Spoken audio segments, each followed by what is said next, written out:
केला बेचने वाली चुड़ैल। एक बार की बात है, जादूपुर नाम के एक गांव में करतब दिखाती एक औरत एक रेड्डी के लिए गांव में आती है। आइए आइए मेहरबान कदरदान, खाइए रोहड़ा के ताजे ताजे केले। कभी खाए नहीं होंगे ऐसे केले, पीले पीले केले खाइए।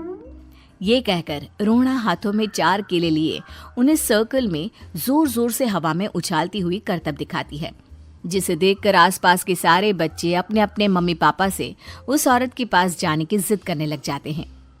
पापा, ऐसा तो सर्कस में बॉल से होता है ना, ये आंटी तो केले से कर रही है। चलिए ना पापा, देखते हैं।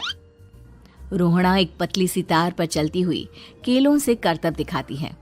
आते जाते सभी लोग बाहर रुककर उसके करतब देखते हैं और वाह वाही करते नहीं थकते।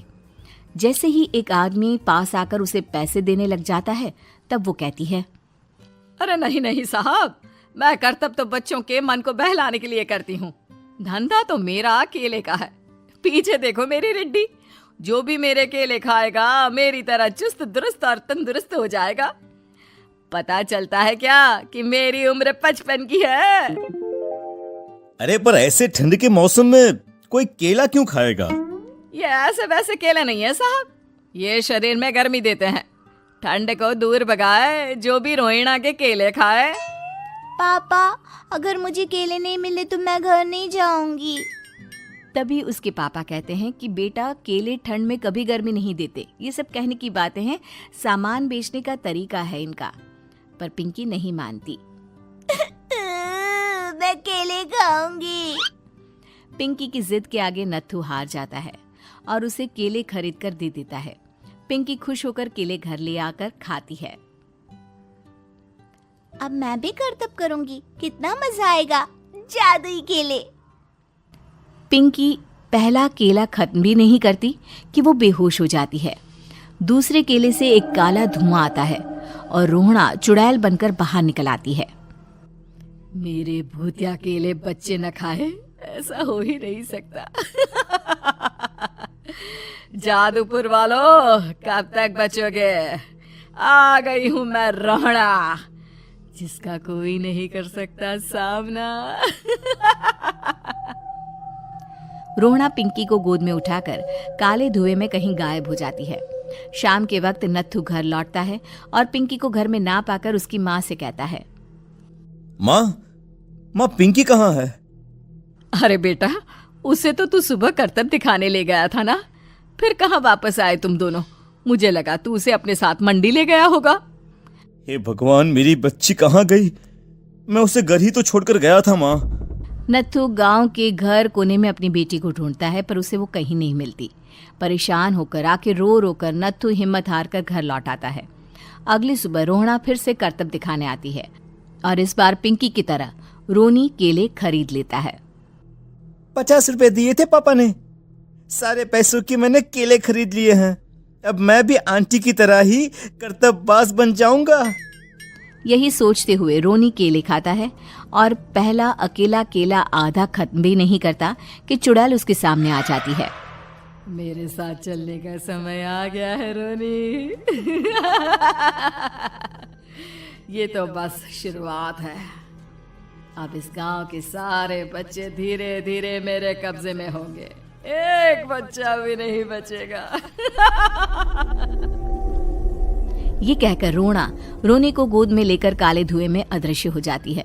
इसके बाद हर रोज गांव में से कोई ना कोई बच्चा गायब होता, पर ऐसा क्यों हो रहा है किसी को भी समझ में नहीं आ पा रहा था। रोज की तरह अपनी बेटी पिंकी की तलाश में नत्थू गांव के एक तालाब के पास बैठा रो रहा था। कहाँ गई मेरी पिंकी? शकुंतला के जाने के बाद एक वही तो मेरा सहारा थी।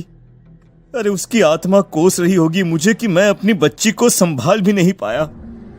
नत्थू ये कहता हुआ रो ही रहा था कि तभी तालाब में से उसे शकुंतला की आवाज सुनाई देती है। कहाँ थी तुम शकुंतला? हमारी बच्ची और सारे गायब हुए बच्चे रोहड़ा के कब्जे में हैं। वो बच्चों को जो केले देती है उससे बच्चे बेहोश हो जाते हैं और उसके कब्जे में आ जाते हैं और वो उन्हें ले जाकर काली दुनिया में ले जाती है। पर वो ऐसा क्यों कर रही है? ये मैं नहीं जानती, पर उस दुनिया का रास्ता मैं आपको बता सकती हूँ। जहां ये नदी खत्म होती है वहां एक केले का पेड़ है, उसके नीचे एक दरवाजा है, वहीं से रास्ता जाता है उस दुनिया का। ये कहकर शकुंतला की आत्मा गायब हो जाती है। गांव के सभी लोग झुंड बनाकर उसी रास्ते से काली दुनिया में चले जाते हैं और वहां देखते हैं कि सारे बच्चे वहां काम कर रहे थे। पापा मुझे ले चलो यहाँ से। पापा पापा। सभी बच्चे अपने मम्मी पापा से लिपट जाते हैं। तो तुम लोग यहाँ तक आ गए? क्यों हमारे बच्चों को पकड़ लिया तूने? तुझे शिकार ही बनाना है तो ले, हम सब आ गए हैं, हमें खा ले।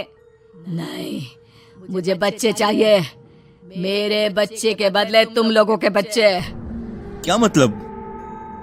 मैं इसी गांव में रहने वाली एक औरत थी। केले की चोरी के इल्जाम में मेरे बेटे को गांव वालों ने इतना मारा कि वो मर गया। उसी दिन मैंने ठान लिया कि गांव वालों का भी वही हाल करूंगी। कुछ दिन बाद बेटे के चले जाने के दुख में मैं भी मर गई और मेरी भटकती आत्मा एक चुड़ैल बन गई। और फिर मैंने बदला लिया तुम सबके बच्चे छीनकर। बर्दाश्त नहीं कर पाए ना, सोचो मुझ पर क्या बीती होगी। हमें माफ कर दो रोना, पता नहीं ये किसकी गलती थी पर हम सभी माफी मांगते हैं। हमारी खुशियां लौटा दो, तुम भी तो एक माँ हो। गांव वालों की बात सुनकर रोना का मन पिघल जाता है और वो बच्चों को छोड़ देती है। उसके बाद काली दुनिया बच्चों के लिए जादुई दुनिया बन जाती है। अब कोई भी कभी भी वहां आ जा सकता था।